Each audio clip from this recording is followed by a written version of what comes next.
In the spirit of Halloween, we have chosen a scary game to get us in the mood. And today, we're going to give you our thoughts after a few games of Jaws, here today on Legendary Tactics. All right, so we have played a fair bit of Jaws over the last few months. Yeah, 5-10 games in. It's been a good chunk of games anyway that we've got under the belt. You picked it up in June, actually, just as we were going over 10,000 subscribers. I did. It was a little celebratory pickup, you know. So yes, yeah. So just to take a quick overview, we're showing the digital version here today, but we want to chat about the physical version because we can speak to that as well. Mm-hmm. Let's just start with the components. How would you rate the components of this game? Yeah, I thought they were fairly average. I mean, the actual board game itself, they weren't. I didn't find them like the character cards for Brody, Hooper, and Quint are all like they're not. They're not that really hard, cardboard stock, but they're serviceable. They work fine. Yep. I don't know if you would agree, but yeah, they were fine. I would say probably the components are a little bit on the thinner kind of side. Agreed. The cards are a they little work bit thinner than average, but they're not. Yeah, they didn't blow me away. Yeah, they're fine. They work, and meeples are meeples. You're not going to get much variation on that sort of thing. Mm-hmm. The little board for Amity Island is actually pretty good. Actually, that was fine. It's your regular game board there. There's nothing. I just realized there's the board state there. Oh, so you can. Where that was. We were playing our playthrough. If you watch it, we didn't know exactly where the some of the spaces were. Where to find this. It's on the other side of the board. I should have known. Yeah. But anyway, but this board itself is actually, it's pretty good. Yeah. It's got works a good really well. Yeah, and it's pretty small actually in the original. Yeah, it's game. a very compact box actually. Yes. So. Yeah.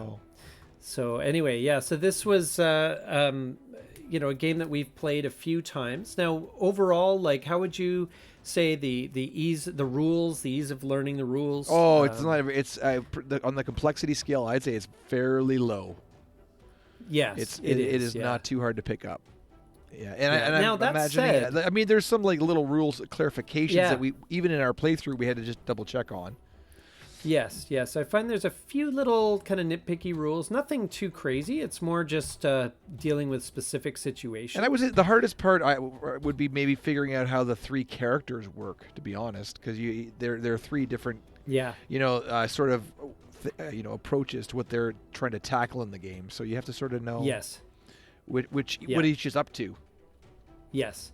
And I find that, like, for the most part, like, Brody is a pretty uninteresting character to play. If I'm playing all three characters, it's fine. But if I was stuck playing Brody and just delivering barrels, to the dock first all half game, of the game, it's not the most compelling, inspiring role. No. He does have the binoculars too, but.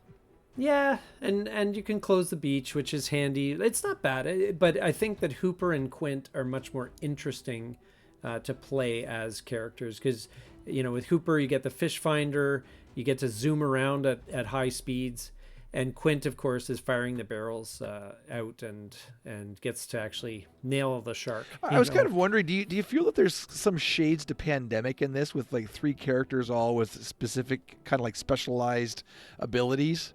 Or am I reaching a bit there?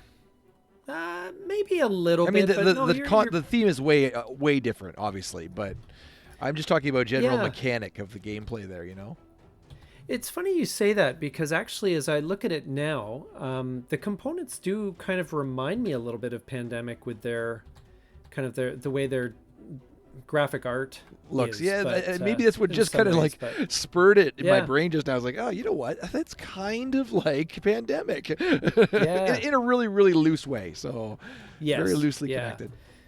Yeah, but for me the rules are fine. The characters are different enough that you can they're interesting in how you got to coordinate them. Now, it's not a great feat to coordinate them, but it is, it's a little bit of thought involved. Now, and then as far as the shark goes, I was just about to say one last thing on the components before I forget. I really appreciate the boats and the shark. Yes. That is of the Yes. components. That's probably the best part of them. Yes. Yeah, I love that. Sorry The to shark cut is you off awesome. there. Yeah, no worries. Yeah, I love the shark bit Yeah, here. it's great. So, yeah. So, how about the gameplay for the shark, and like, how do you Yeah, so I like mean, that? first off, I think we to mention the two different like phases of the game. Really, like there's two main games in one. It's like two games in one almost. You're playing. Yep. So it depends on which game you're talking about. Are you Act One or Act Two? But I find Act One a bit more compelling for the shark. Me too. Um, Yeah, I think I do. Yeah, you just have Um, there's more to it. There's a little more cat and mouse involved. I mean, I guess Act Two is cat and mouse, but it's more like in a phone booth. You're just in a little. yeah.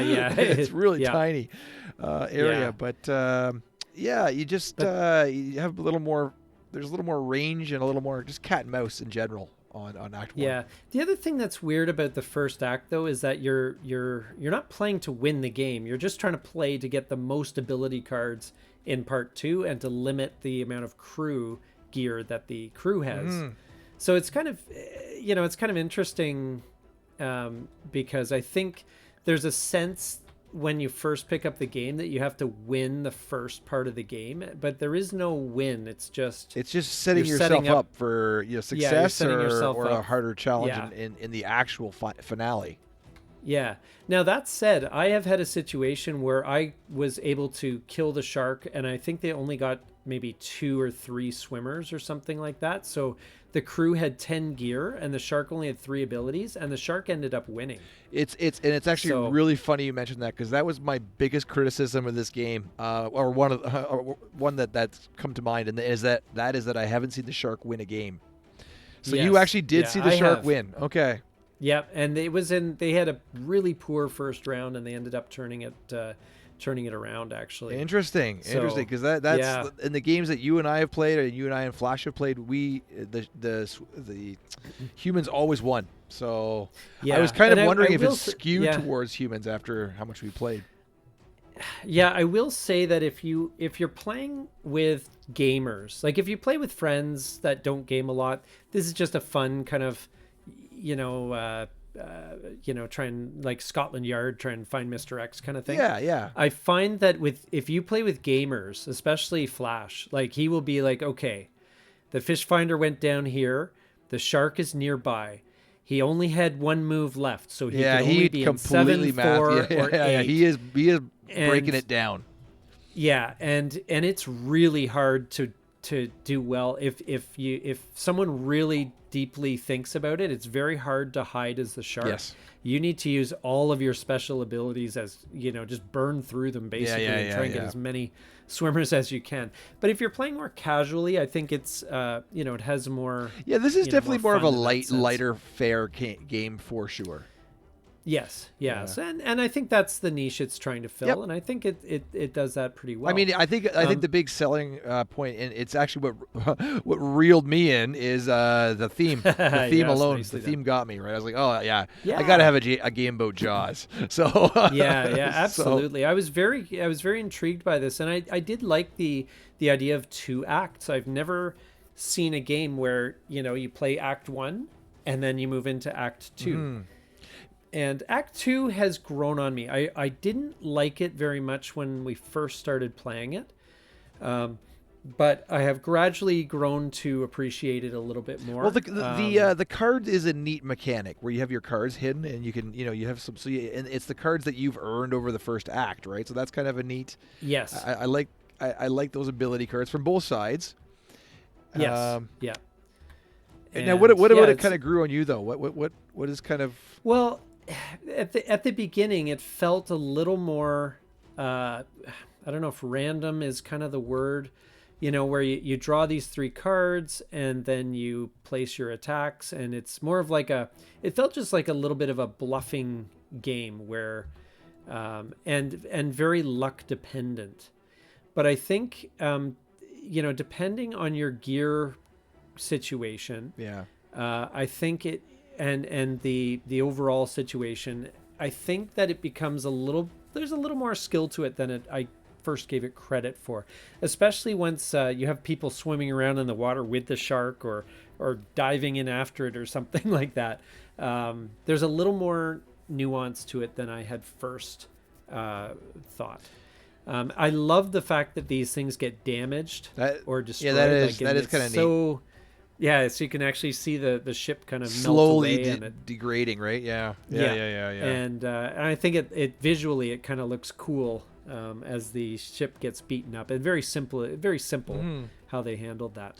And actually, that was my one complaint about this act is in the game, in fact, that we just played, I noticed that it just basically turned into one square left, and it was as Jaws. You knew where I was going, and I had to go there to get the last space. So eventually, it was So it just turned into an obvious. There was and sometimes the second act, in my experience, can drag a little as well. Yes, it got draggy because you're waiting for that square to come up. Or sometimes, especially when the boat is fairly damaged, there's spaces that come up that either the people can't reach and they're unwilling to dive off the boat, and Jaws, so there you end up kind of burning through a few turns when nothing really happens. Yes, and that's maybe a bit of a drawback for the game, but yes, I think it is in a sense. It's not as I mean, any game can suffer from those kind of moments. Sure, and it's not a standalone thing for Jaws. Yeah, and I think it can feel somewhat inevitable on either side. Yeah. But I mean, for what it's trying to do, I mean, as to sum up and kind of give an overall rating, I think that this game is really fun. Mm-hmm. Anytime I've played it, I've enjoyed it. Yeah. And even though I generally skew towards the more complex games, this is just a fun game to play with friends. It's a great warm-up game for the night. Yes. You can play a game. It takes about an hour, so with the exception of sometimes right towards the end when it feels like it's overstayed its welcome a little bit. It's just about wrapped up, which is kind of neat. Yeah. It almost knows when to shut it down. It does, and I think it lasts approximately the right amount of time. I'd say it's just at the edge for me. Yeah, it's just at the edge where it can feel like it's like, okay, we're ready, and then it ends. So yeah. So, but I think for what it's trying to do, I think it's fun. I think it's a decent challenge, especially a great game to get people to the table that don't normally play board games or whatever. I think it's got a fun theme, and I overall I've started out maybe a bit lukewarm on the game. I liked part one better, Act one better than Act two, but I've changed over the plays I've had with it. Now, do you enjoy playing Jaws or the civilians? Which do you have a faction you prefer?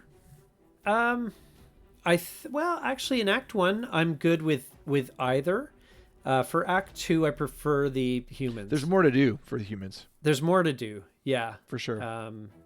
So the shark is not quite automated. It's not, you have the choice of playing your cards, and there's some decision making. But no, you're right. Yeah. I felt in our game that I just played Jaws. I was sitting back a lot. I choose, then I sit back and wait for you to do all your maneuvers. Yes. Yeah. Now there's maybe some tension in that. But, and there's a bit of mind games going on. Like, that's for sure. But once you've chosen your token, then it's really just playing it out and seeing what happens. That's right. But that said, as I said, it doesn't overstay its welcome. Nope. And so, as with a lot of games, you can put up with a bit of that if it's not too much time. Yeah. So final thoughts on this one?